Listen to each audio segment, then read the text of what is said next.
Hola, ¿qué tal? Muy buen día. Bienvenidos a Informa TV. El día de hoy veremos lo más interesante que está sucediendo en nuestro país y alrededor del mundo. Le comento que la Comisión Estatal de Derechos Humanos está revisando las cárceles chiapanecas. Además, el IFAI pide cumplir leyes en derechos humanos y transparencia.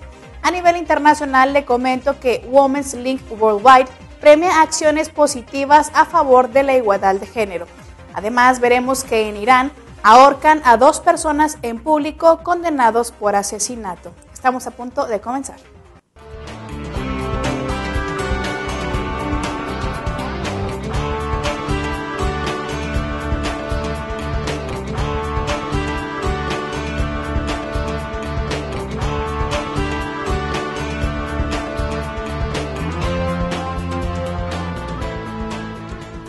Vamos a nuestra primera sección de noticias nacionales.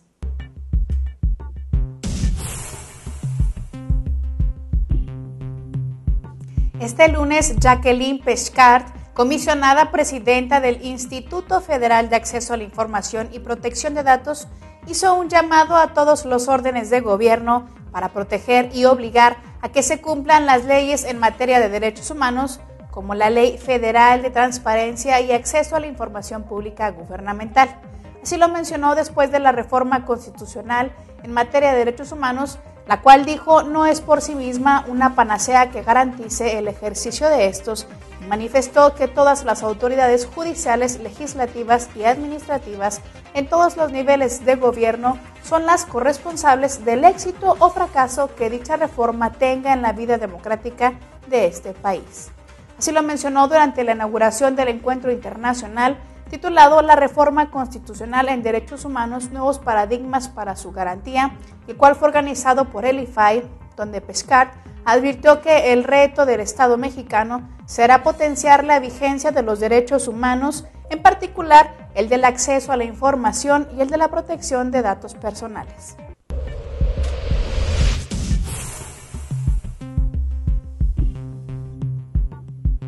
La Defensoría de los Derechos Humanos del Pueblo de Oaxaca inició de oficio una queja por las notas periodísticas publicadas acerca del presunto caso de pedrastía en San Pablo Huitzú y en otras comunidades de la entidad en las que se menciona como presunto responsable a un sacerdote. Así lo dio a conocer el titular de este organismo defensor de derechos, Arturo Peinbert Calvo, quien ratificó el compromiso de la Defensoría con la sociedad oaxaqueña en el sentido de que tanto este caso como en todos en los que estén involucrados niñas y niños, se vigilará que prevalezca el interés superior de estos. Asimismo, el ombudsman oaxaqueño informó que se inició esta queja de oficio por los hechos señalados y se solicitó el informe respectivo a la Procuraduría General de Justicia del Estado y además indicó se pidió a la Arquidiócesis de Antequera, Oaxaca, colaborar en todas las investigaciones para poder esclarecer los señalamientos.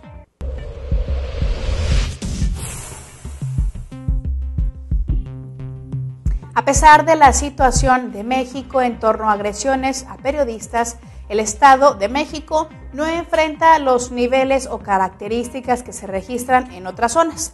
Así lo dio a conocer Víctor Delgado Pérez, director de programas especiales, luego de mencionar que desde hace 3 años la Comisión de Derechos Humanos del Estado de México ha establecido el programa de agravio a periodistas y comunicadores sociales para atender estos asuntos. En este sentido, la Comisión de Derechos Humanos del Estado de México, a través de la Dirección de Programas Especiales, impartió este fin de semana una plática informativa a reporteros, fotógrafos y columnistas de los medios de comunicación sobre el programa de agravio a periodistas y comunicadores sociales, con el único objetivo de difundir entre el gremio periodístico y las personas involucradas en el trabajo diario de la comunicación social en qué consiste la libertad de expresión y cuáles son sus límites.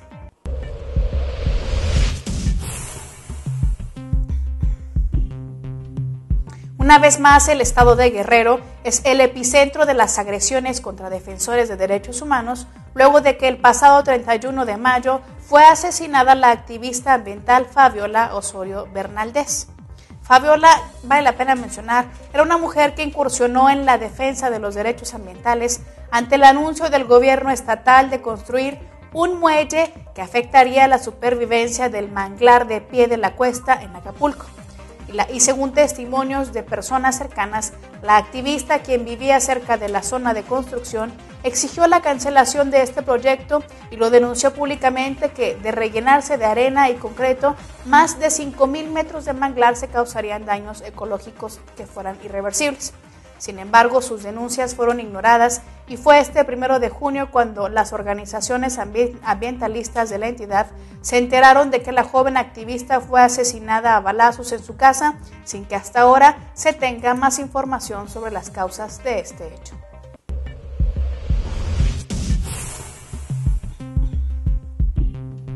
En el marco de la reunión del Grupo de los 20 G20 a realizarse el 18 y 19 de junio en Los Cabos, Baja California, la coalición mexicana frente al G20 convocó al evento el G20 desde una mirada feminista. El próximo 13 de junio, el cual se celebrará en el Sindicato de Telefonistas de la República Mexicana en el Distrito Federal. En este se analizarán los temas: la crisis global, qué es el G20, la feminización de la migración y las experiencias de las mujeres en el marco de la crisis global, entre otros. Además, vale la pena mencionar que participarán Patricia Patiño Fierro de la Red de Mujeres Líderes por la Equidad y una Vida Libre de Violencia. Además, también estará Beatriz Luján Uranga del Frente Auténtico del Trabajo, entre otras. La cita es a las 9 de la mañana, tiempo local, en Río Neva número 16, en el 6º piso de la colonia Cuauhtémoc, ahí en el Distrito Federal.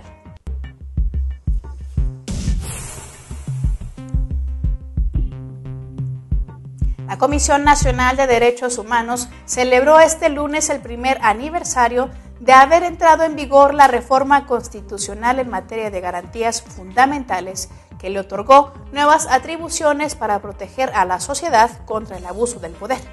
El organismo gubernamental que preside el doctor Raúl Plasencia Villanueva destacó en un comunicado que la modificación a los 11 artículos de la Carta Magna fortalece el marco institucional para poder impulsar la cultura de la legalidad, que debe ser la columna vertebral del Estado y en la relación entre autoridades y gobernados. En este marco reafirmó su compromiso de impulsar, a través de la capacitación de los servidores públicos de los 3 niveles de gobierno, la prevención de agravios contra la población. De igual forma, externó su disposición para seguir sumándose al esfuerzo que llevan a cabo instituciones públicas y civiles de promover la defensa de los derechos humanos y fortalecer los mecanismos legales para hacerlos valer.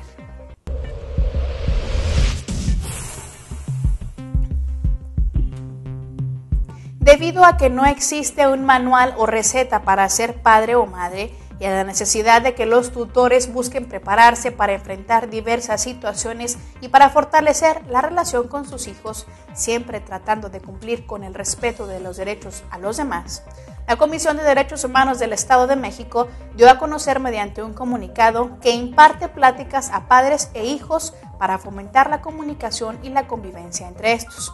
En torno a esto, Héctor Velázquez Bucio, secretario ejecutivo del organismo de Derecho Humanista, explicó que por medio de los círculos familiares, en 8 o 10 sesiones se motiva a las personas a realizar otras actividades y a acabar con la discriminación, la violencia intrafamiliar, a fomentar también la autoestima y la comunicación familiar.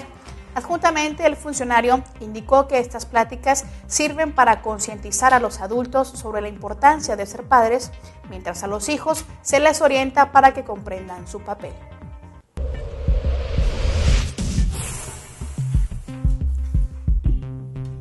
El Consejo Estatal de los Derechos Humanos de Chiapas realizará visitas a las 20 cárceles de Chiapas estatales y municipales para obtener un diagnóstico penitenciario que incluirá la situación diaria en la que viven hombres, mujeres y menores de edad recluidos.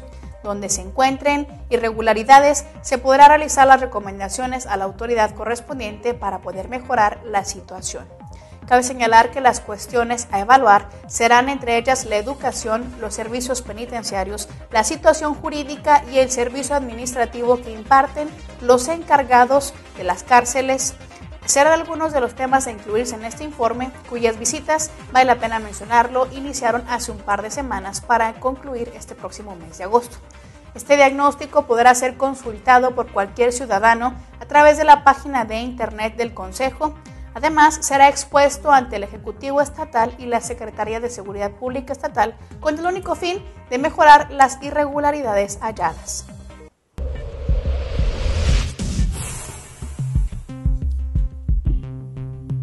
A fin de reconocer el trabajo de los reporteros gráficos de Tlaxcala, en el marco de los festejos del Día del Periodista del próximo 1 de julio y de fomentar una cultura de promoción y respeto de los derechos fundamentales, la Comisión Estatal de Derechos Humanos y la Unión de Periodistas del Estado de Tlaxcala emitieron el día de ayer la convocatoria estatal para la exposición fotográfica itinerante de derechos humanos a través de la lente. De acuerdo con el presidente de la Comisión Estatal de Derechos Humanos, Francisco Mixcoatl Antonio, en esta exposición se podrán participar todas aquellas personas que laboren en el Estado y podrán hacerlo. La recepción de esto será desde las 16 horas del próximo viernes del 22 de junio del 2012, ahí mismo en la Comisión Estatal de Derechos Humanos de Tlaxcala. Y bien, esto es todo en materia nacional. Vamos a un breve corte y regresamos con más información.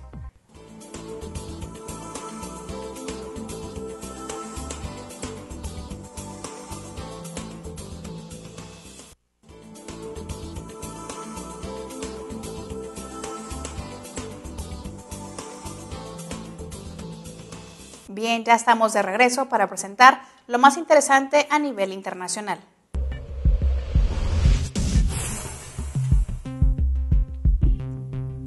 Colombia es uno de los 52 países u organizaciones que forman parte de la lista de la vergüenza por reclutar y usar niños para conflictos armados, así como por mutilarlos, matarlos, cometer actos de violencia sexual contra ellos o atacar escuelas y hospitales. La lista divulgada el día de ayer por el secretario general de la ONU, Ban Ki-moon, como un anexo a su informe anual al Consejo de Seguridad sobre Niños y Conflictos Armados, también incluye a la República Central Africana, el Chad, la República Democrática del Congo, Myanmar, Sudán y Sudán del Sur. Por su parte, la representante especial de la ONU sobre Niños y Conflictos Armados, Radhika Kumaraswamy, indicó que si bien se han registrado avances en la liberación de menores de las filas de ejércitos y grupos armados en varios países, dijo, aún quedan muchas organizaciones en el mundo que practican este abuso contra los derechos humanos de los niños y niñas.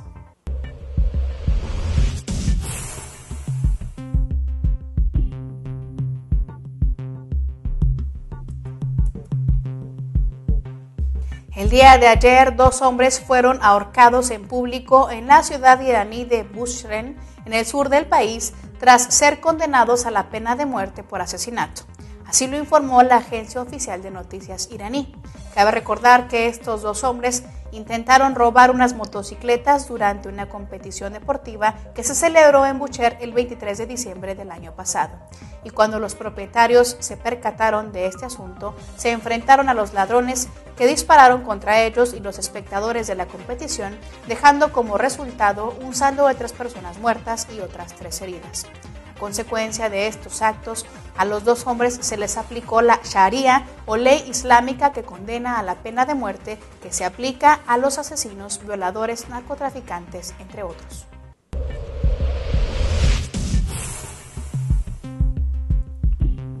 El movimiento de mujeres indígenas Susunija y mujeres organizadas de la comunidad de Ágel de San Miguel Iztahuacán, del departamento de San Marcos, en Guatemala, celebraron que la defensora de los derechos de los pueblos indígenas Gregoria Crisanta Pérez Bahamaca recuperara sus tierras.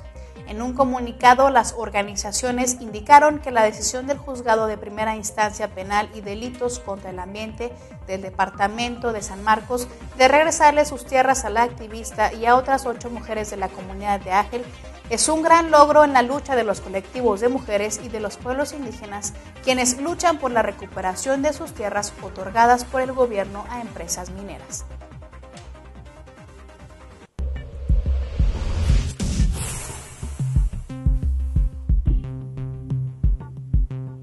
La nigeriana Amina J. Mohamed fue designada el pasado viernes como asesora especial para la planificación del desarrollo de la Organización de Naciones Unidas a fin de dar seguimiento a los objetivos de desarrollo del milenio que se cumplen en el año 2015. Mohamed es experta en promover la igualdad de género, la educación y la salud. Además, ha colaborado en la iniciativa del Milenio para Mujeres Africanas en la Fundación Bill y Melinda Gates y el Centro para la Investigación sobre el Desarrollo de Canadá. Cabe señalar que los objetivos de desarrollo del milenio son 8, entre los que se encuentra el combate a la pobreza extrema y el hambre, la reducción de la mortalidad infantil, mejorar la salud materna y la igualdad entre los géneros.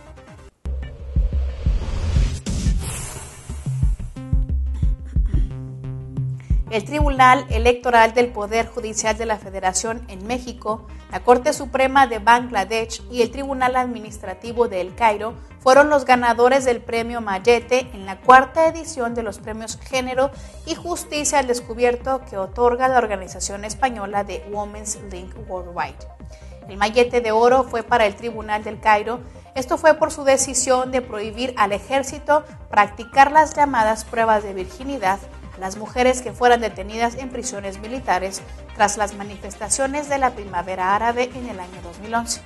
El Mayete de Plata fue para la Corte de Bangladesh, luego de que el tribunal determinó que forzar a una mujer a llevar velo, así como calificarla públicamente de prostituta por no llevarlo, es contrario a la Constitución y una violación a sus derechos humanos. Finalmente, se otorgó el Mayete de Bronce al Tribunal Electoral del Poder Judicial de la Federación de México por su decisión de obligar a los partidos políticos a respetar las cuotas de género.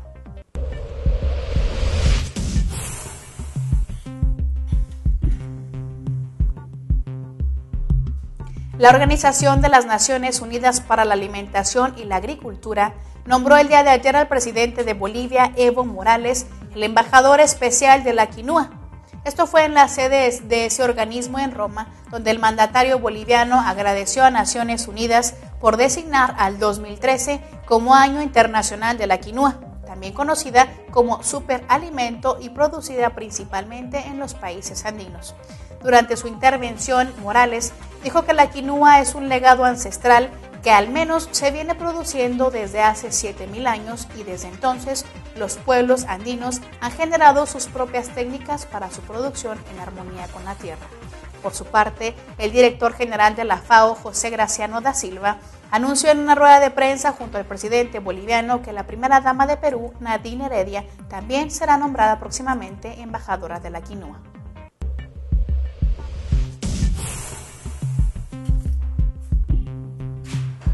Las autoridades iraquíes deben poner fin al alarmante ritmo de ejecuciones en el país. Así lo ha dicho Amnistía Internacional tras la última condena a muerte ejecutada este año, la de un ex colaborador de Saddam Hussein. Abed Hamid Mahamud, también conocido como Abed Hammoud, fue ejecutado en la horca el pasado jueves, con lo que el número de ejecuciones en Irak en la primera mitad del año 2012 asciende ya a al menos 70 personas. Asiba Had Shahrubi, directora adjunta del Programa Regional para Oriente Medio y el Norte de África de Amnistía Internacional, señaló que el homicidio de Abed Hammoud forma parte de la alarmante escalada de ejecuciones en Irak y dijo se teme porque otras personas corran pronto por esta misma suerte.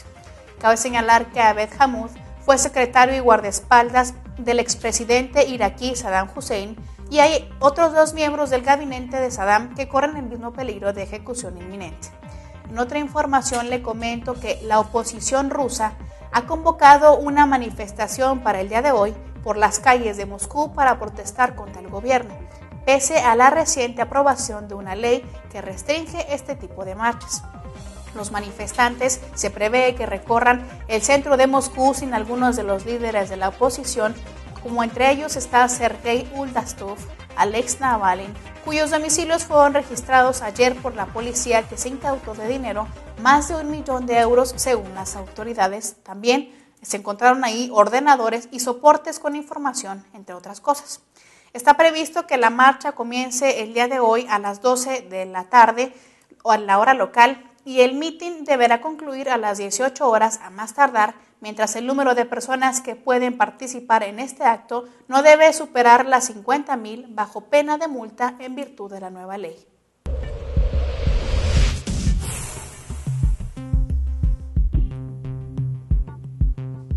La presidenta de Argentina, Cristina Fernández, se convertirá el jueves en el primer jefe de Estado que participa en las sesiones del Comité de Descolonización de la ONU que comenzaron esta semana.